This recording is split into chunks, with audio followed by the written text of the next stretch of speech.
In Riverton, we had a gentleman that went back to retrieve his carcass, and the bear attacked him and took off his face. Flight nurse came in saying, "I have his nose." And that was a big, huge thing. They sewed his nose into his chest. And about a year later, he came back and gave a talk and was doing really well with it. Welcome back to another episode of the Badass MuFKR podcast. Today we have Marta Scott, ER nurse at a Hot Springs Memorial in Thermopolis, Wyoming. Marta, how are you today? I am good, thank you very much. So you work in a very small town, Thermopolis, Wyoming, about 2,700 people. What's it like there? What are some typical cheap complaints that come in for you? Our most complaints are, we have our heart attacks, STEMIs, strokes. It's a retirement community, so we serve a lot of more elderly people. Your kidney stones. We do have a lot of trauma. We have a canyon that we drive through, that I drove through to come to work in River Canyon. There's quite a few accidents that end up there, and then there's no cell service, so it's a little sketch. But so we got trauma from the canyon. We got ranchers, cowboys, ranchers that don't come in until they're almost dying, and then it's like, well, you're here, so and that trauma is bulls, horses, cows, fencing, four-wheeler, hunting. In Riverton, we had a gentleman that was elk hunting and went back to retrieve his carcass, and the bear attacked him and took off his face. Oh my God, wait, say that again? Yes. What happened? Ripped out, degloved his face. My charge nurse or the flight nurse came in saying, "I have his nose." And that was a big, huge thing. He came in laughing and joking about Pinocchio. But they sewed his nose into his chest to regenerate it. And about a year later, he came back and gave a talk and was doing really well with it. But time out. What? Like, you can't just gloss over the story. What the fuck happened to this man? Well, he went to retrieve his elk and some down timber, and he was alone, and there was a grizzly bear on it who attacked him. I'm sorry, but so he was he hunting and he was hunting in Du Bois, which is about an hour and a half drive from Riverton. So he shot an elk. Went to go retrieve it. Later on in the day, in the dark timber where you can't really see, and went alone, and there was a bear on it. And so when he pulled up, that bear attacked him, and he's doing well, and he got his nose fixed and a new face, and came in joking. And those patients that really make it worthwhile when he can come in and he knows he's hurt and he can still joke with us. And so we stabilized him as best we could, and then we ship him up to a trauma hospital. He didn't want to just give up the elk when he saw the bear? Well, he did. Because he got attacked, and then he was waiting and couldn't get it anyway. But yeah, so that kind of stuff. There's quite a few grizzly bear attacks up here. This idea of sewing the nose onto the chest so it regenerates. I'm inside of his familiar chest. with this. It was bizarre, but I think they do that with some burn things too, to try and regenerate that skin and get a blood flow to it. Yeah. So a few things come to mind. First of all, this idea of rural medicine. I've only heard the craziest stories coming out of these types of hospitals, because for some reason people either have a much higher pain tolerance or they're just not scared. That doesn't freak them out for some reason. But the other thing is this idea of like a hospital working with the bare minimum until shit hits the fan is kind of crazy, right? You work in the ER, so in one night at a time, who's there and who do you have to call in if a trauma happens? If a trauma calls in, we have our OB nurse that comes over, a med surg nurse that can come over. We have this float position that they staff now, because we were all having to pick up so much call shifts that we had actually lost a few people because of that call shift. So we got 3 nurses, and if we're lucky, a night CNA, and if we're really lucky, our ED tech, we have one, and she didn't go home at midnight. If it's after midnight, it's us nurses. And set up my code team when we first come on shift, see who's going to do what. So we know we have a plan somewhat. So then if we hear advance, I start calling my doc, my radiology, my lab, because nobody will do orders if I don't have orders in. So if I don't have a tech, I call everybody, say we have a trauma coming in, a stroke coming in, a STEMI coming in. Then as soon as I get a name and date of birth, or if it's going to be we don't know, trauma, I get them registered and put some orders in. And then my doc, usually when I call him, will give me a few more orders. So I get all of those put in. If it's trauma, stroke, STEMI, they're really good about being in on time. If it's not, sometimes they're a little out. But for the general public and myself, in light of education, I would love to know. So again, there is no doctor here at the hospital. Well, no, they have 20 minutes to respond. They have 20 minutes. There's From no the doctor. time I call them, if I have a patient that is critical, I don't call first. I do what I need to do, and then I call and say, hey, I got this done, this done, this done. We need you to come in. Right. No use calling the doctor if the patient's bleeding out and dying. As soon as possible, yes. But, at the same time, I got to stop the bleeding or I'm not going to have a patient for them too. And hopefully I have somebody that can make that call for me while I'm doing that. But that's not always, it's just the way it is. And sometimes it frightens the heck out of me. And I don't know, I get that adrenaline and then they come in and I just do what I can do. And I can only do what I can do. So I feel like I provide good care. I'm limited to a degree and that frustrates me. So in the middle of the night in the ER, there's no doctor. And you said the other nurses will come from other departments and help out if they need help. If you need help. So without them, who is physically in the ER? Me. When nothing's happening? It's just you, just one Me, person? Me, and I have an ED tech until midnight. She goes home at midnight. And so after midnight, 2 a.m., after midnight, who's in the it's ER? Me until 7 a.m. Just you? In the ER. Just me in the ER. Unless my doctor has to be there because I have patients. If I have patients, he's there until we dispo him. So that's pretty crazy to me to have just one person running the ER in the middle of the night until something happens. But we are saying this is pretty standard and normal for critical access hospitals. It is, unfortunately. I mean, and our hospital, 4 hours from a level 1 trauma center, and I don't know if Casper, Wyoming Medical Center is still a level 2 or not. But so we got good distances, and then we got a little hospital, and then we're really underserved for OB as well. We kind of take people from other counties too, because it's just limited. And in terms of like CT scans, chest, even a head CT for a trauma, which seems pretty wildly important to get those results back. Yeah. You're saying sometimes it's an hour more out, and it's pretty frustrating. And then we're on the phone. What happens for like a stroke patient who needs,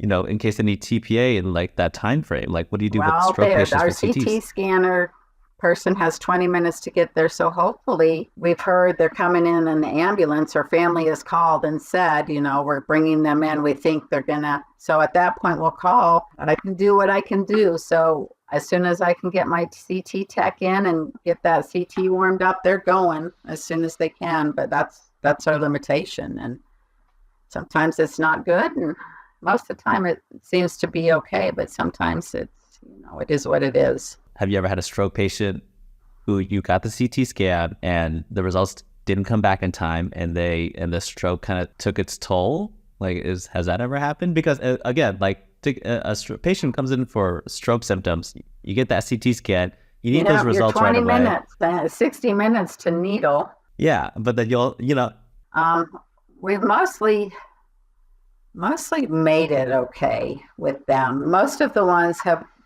not recommended, and we do the TPA here and then send them to, they have a interventional radiologist in Casper or Billings, but which is how many hours away again?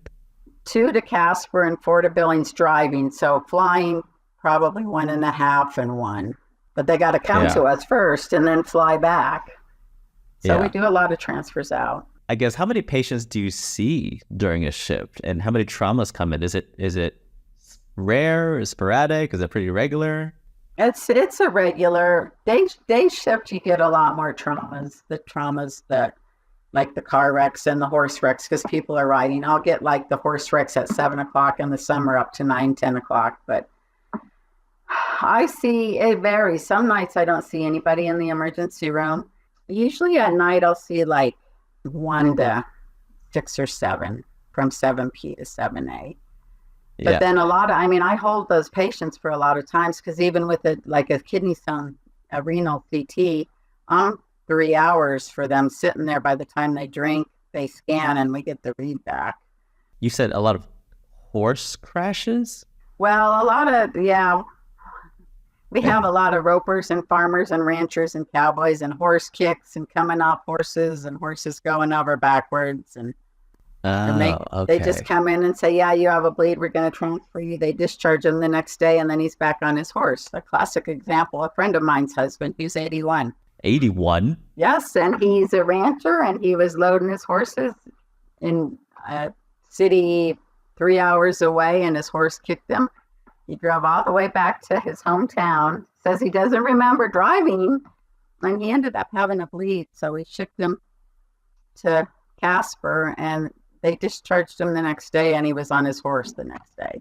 So his poor wife, who's a nurse as well. So that's ranchers and ranch women and farm women are some of the toughest people ever. Any one memorable story of a trauma from a rancher or a cowboy?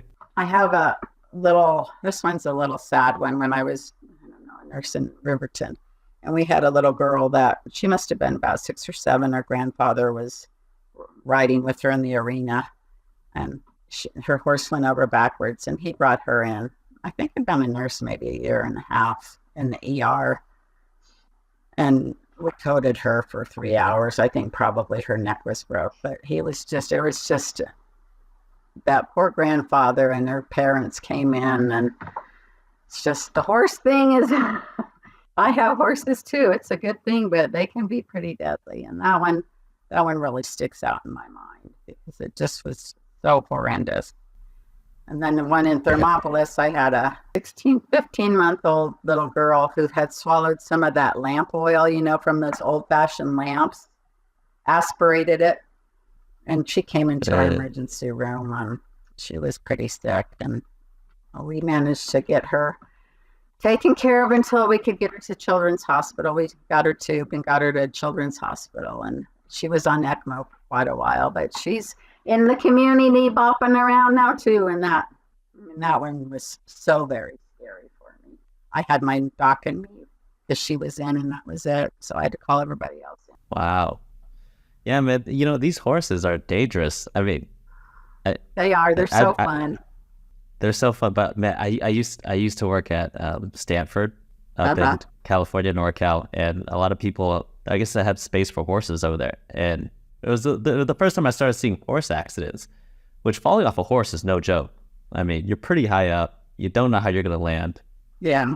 But the funniest thing was when they come in as a trauma, the first thing you're supposed to do is cut off their clothes to see if there's anything underneath. And I had my shears in hand, ready to cut off some of this horse clothes when the patient screamed, "No, don't cut it off." I'm like, "Why? It's very expensive." And then another nurse came in and was like, "Don't you dare cut that off." I'm like, "She could be dying under here."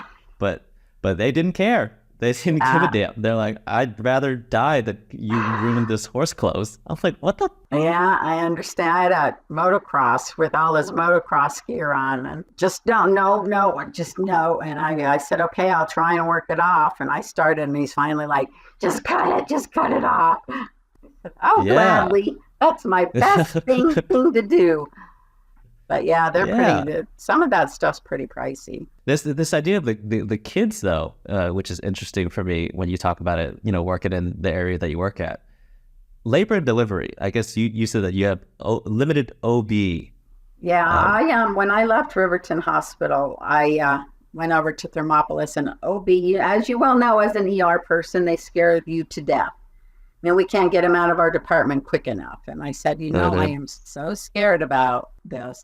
And when I left Riverton, they had dropped our OB department. So they were saying we could deliver in the ER. And I said, So that's part of why I quit. But then I went over and trained in OB because there was a nurse that I really respected, and she worked with me. So I learned enough to know that we don't have to cut the baby out immediately, that we have time. There's things we can do, which was the first thing I thought. Oh my gosh, we got to cut him out now. And I learned that there's a lot of hurry up and wait.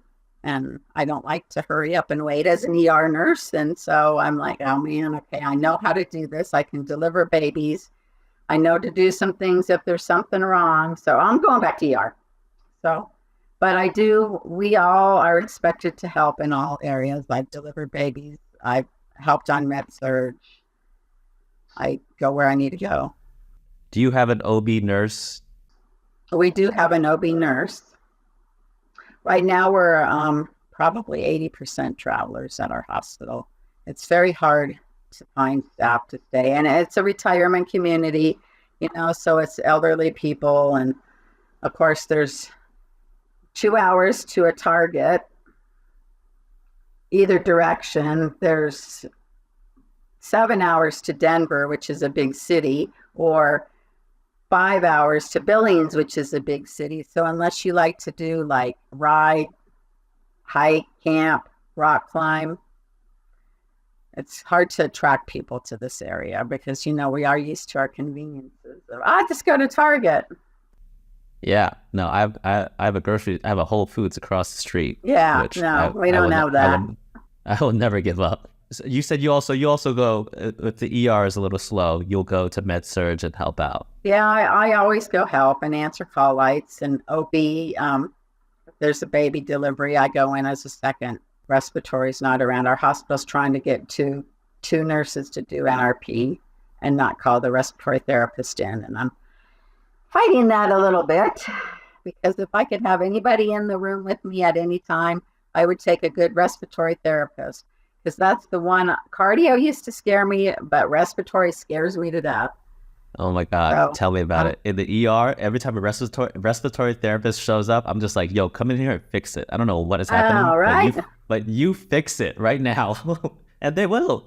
They're the best. Yeah, I got some that will and some that say, well, what do you want me to do? And I'm like, your job? I don't know.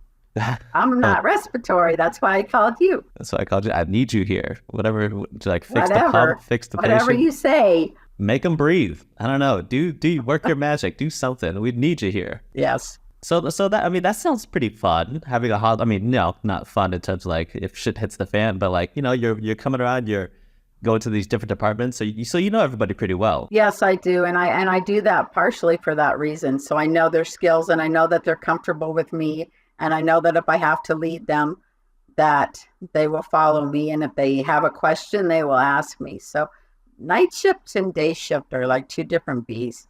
Night shift is just teamwork. And it was that way in Riverton too. You just work as a team because you're limited on your resources. And day shift is all each for his own. So I try and get my team cohesed, and we play games and I joke around with them and we play ball, and I just try and keep the morale up and keep everybody. But they're really good about coming and helping me. That's great. Have you ever actually had to deliver a baby at Thermopolis in the ER? I have helped deliver a baby in Thermopolis. Doctors walked in a couple times afterwards. I did deliver a baby in Riverton before the doctor came. And as soon as the doctor came, I just said, here, and said, bye. Because that was way before I knew anything. So that was very frightful for me. At least now I know the things to do and have done them, and I'm a little more comfortable with that. But yeah. Okay, so you keep mentioning this place called Riverton.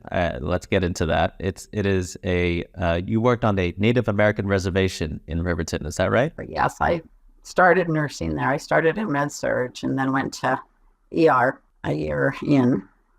And that's when I met my coworkers, and we had a lot of fun there. So a lot of stress, a lot of trauma, a lot of nasty, nasty trauma, a lot of abuse, child abuse, domestic abuse, brother on sister, brother on brother, shootings. It's pretty intense. It's good trauma training, especially because you got your doc there and you got your team. And we did a really good job of trauma. I kind of missed that a little bit, but not enough to go back to all the other with that. So kind of how I feel about the ER in general. I kind of miss it, but not enough to go back. Yes. You said there was a lot of violence there. Like, There is. what's prompting all the violence? I would say mostly alcohol and drug abuse is most of it. Yeah, we just had a little 33-year-old was walking to his home and was just hit by a car and killed. A car flew or lapped, so they don't know. We have a lot of car deaths, drunks walking across the highway and hit dark clothes. There's a lot of good on the reservation, and then COVID, of course, hit a lot of the elders really hard. It took out a lot of the elders, which were kind of the glue for the reservation. They have some good plans they're working on as far as public health and medically for these people. So hopefully it gets done. And so on a reservation, what's the patient population there? Is it just like is it just another can I call it a city? Is it the same thing if I call it, a town?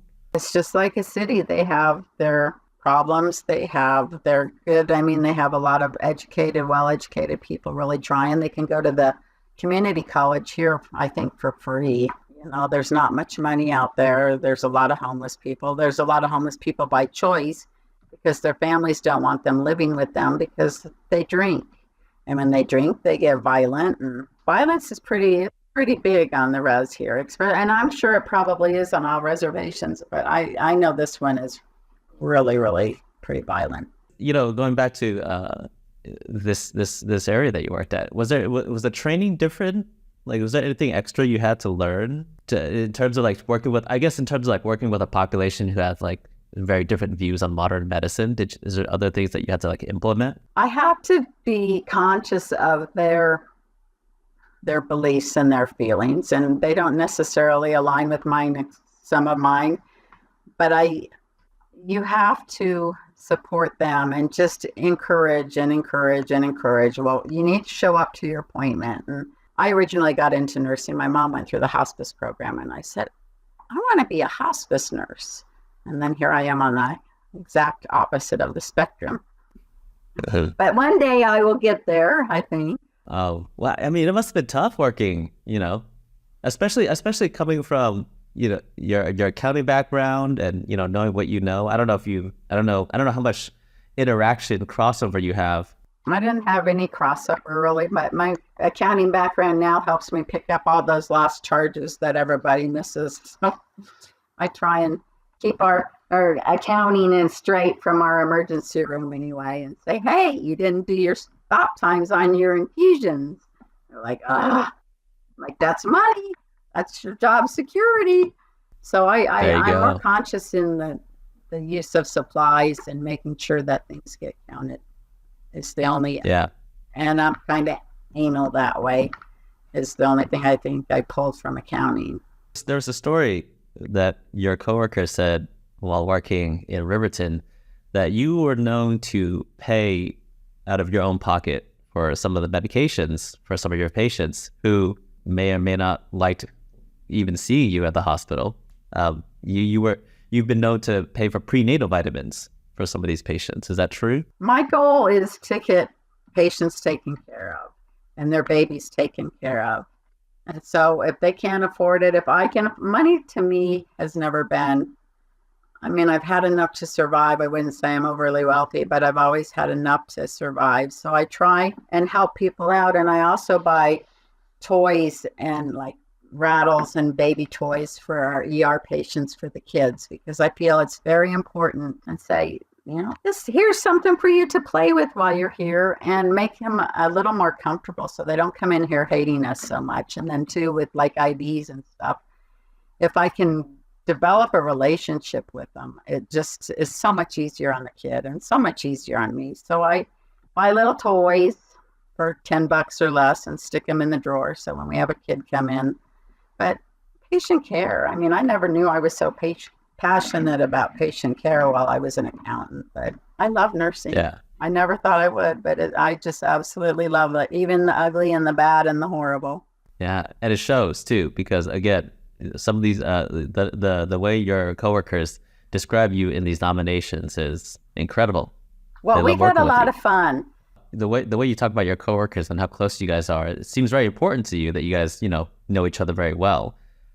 But you also mentioned that there's a lot of travel nurses who come in. There are, and So I try and get to know them as well too. And if I didn't have travelers, I would die. And I know that a lot of people feel a little animosity to them because they make so much more money than us. But honestly, I would die without my travelers, and I appreciate all of them as long as they're willing to work. If they're not, got no use for them, and I pretty much just say, do your job. And they do it around me. So you don't feel like it's hard for them to buy into, working in a small rural area, especially if they're coming from a bigger city, like they're all for it. I think they are. We've had a lot of them re-up a lot, like 2 and 3. We actually just had one that re-upped for a year, and then she had to take her time off and re-upped again. I think it has its frustrations, and some of them don't like it. But I think as a whole, especially at night, everybody gets along really well, and we take care of each other, and that helps.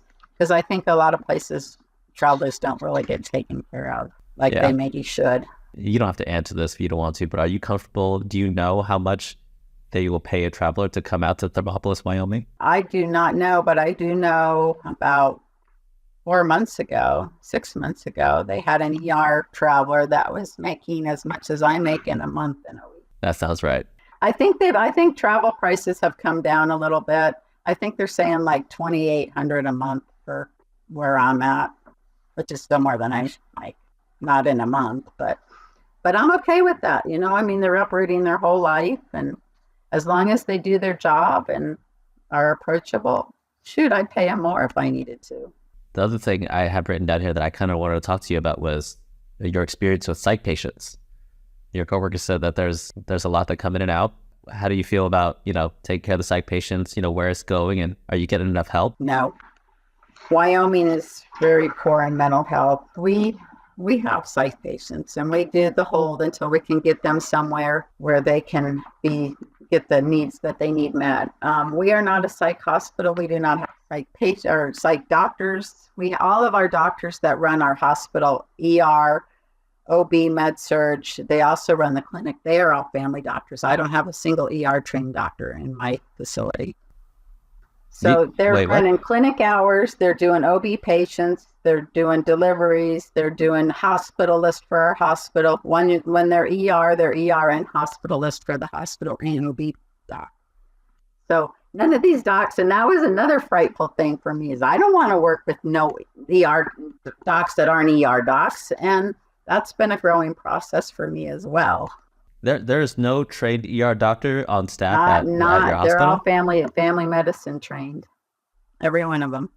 Okay, I didn't know that either. Holy fuck. Yeah, and some of them are even just PAs and nurse practitioners. So what do they do when they get to the hospital? They just transfer him the fuck out of here? No, they actually do a pretty damn good job. If we need ICU capabilities, we'll do like a heparin drip for PE on the floor, and we'll do an insulin drip. We did a cardiac the other day, but mostly we don't. Those nurses over there don't do drips.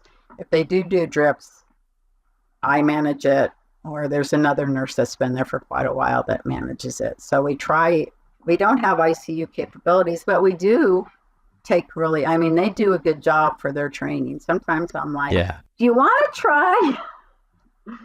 But honestly, everybody's pretty burnt out right now. We're getting pretty burnt out, but I see. Okay, so I see. So the same way you were trained for, L&D and everything else, even though you weren't meant to. These guys are the same way. They're family medicine doctors, but they were trained a little bit everywhere just because of the reality. Because of the rural environment is a big part of it, I think. And then our docs also can do sections. We are a teaching hospital. They get some residents. We get a resident every year. And then one of our residents just signed on with the clinic and with the hospital. And our other residents beaten it to Wisconsin, which makes me really sad because he's really good and we jive really well, but he needs his life too. So I said, okay, go ahead. So we're teaching too for rural docs, I guess, which is not ER. That's pretty cool. Yeah, it is. I'm really proud of our docs, and it's really amazing to me because I am not going to work with a doc that's not ER trained. And here I am. That must be such a culture shock for some of these residents who come in to work for you. I mean, I don't know where they're coming from, but I could imagine. Well, we got some from Alabama. Most of them have kind of been locally. We got one from Kentucky. She's a night ER nurse. I just love her, but I work opposite of her, so I hardly ever see her. But most of them come from like Montana, Nebraska, right around us. Some even from Wyoming. Gotcha.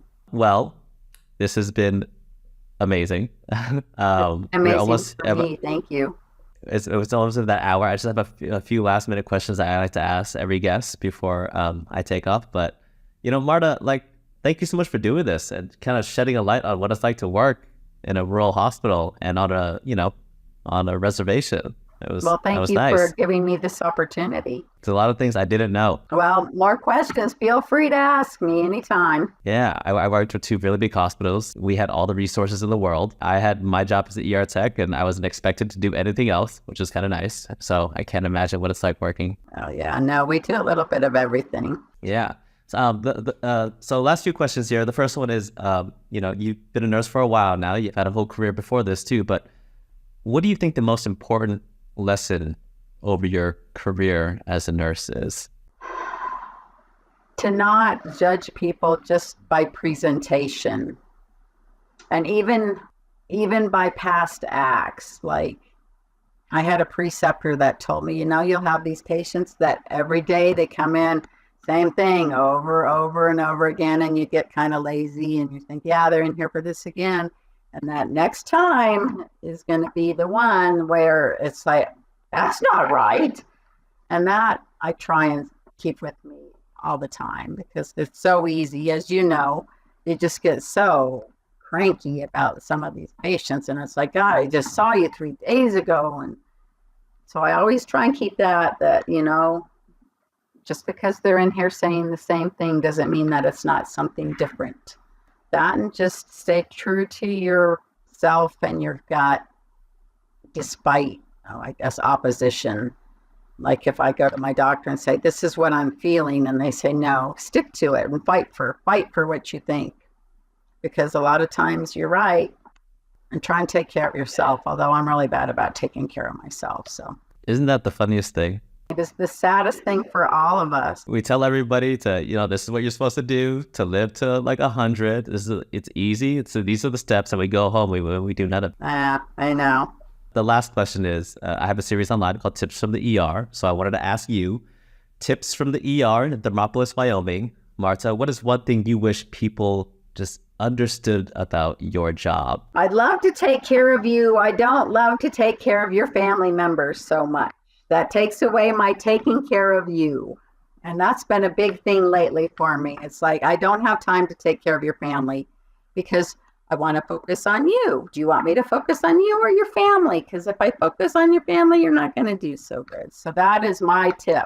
If you have something to say it, but please let me take care of the patient.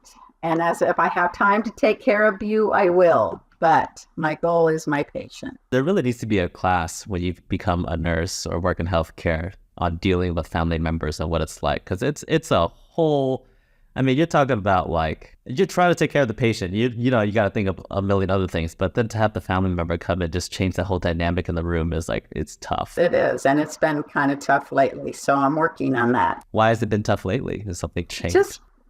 To get out of our ER, or to get out of our hospital, or into our hospital at night, you have to ring a doorbell.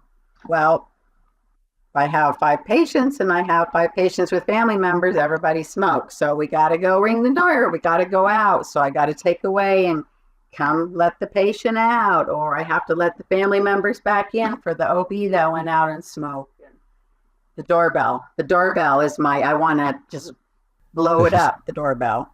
Okay. So that is annoying if you have a lot of family members in there, and especially if they don't want to stay put, they have to go out for a smoke. Yeah. I guess you're responsible for letting them in and out. Yes. So that's my biggest frustration right now is just, and if I don't take care of a family member, then I get a complaint. It's like, how was the patient? The patient went home, right? Well, Marta, thank you so much for taking time out of your day before your shift. By the way, everybody, she's going to work. Well, thank you for having me. Yeah, to have this conversation. I can't wait to share the story with everybody. And Thank you. Thank you again. You're You're awesome. welcome. Have a beautiful day. Thanks for listening to the Badass Motherfucker podcast. If you have a coworker who you believe is a badass motherfucker, head over to badassmotherfucker.com to nominate them. My goal is to highlight and share more stories of healthcare workers doing exceptional work in their community who deserve a little bit more recognition. If you enjoyed today's podcast, please give us a like, leave a review, and share it with your friends. Hell, slide into my DMs and tell me yourself. I can't wait to bring more stories your way. But until then, keep being the badass motherfucker that you are.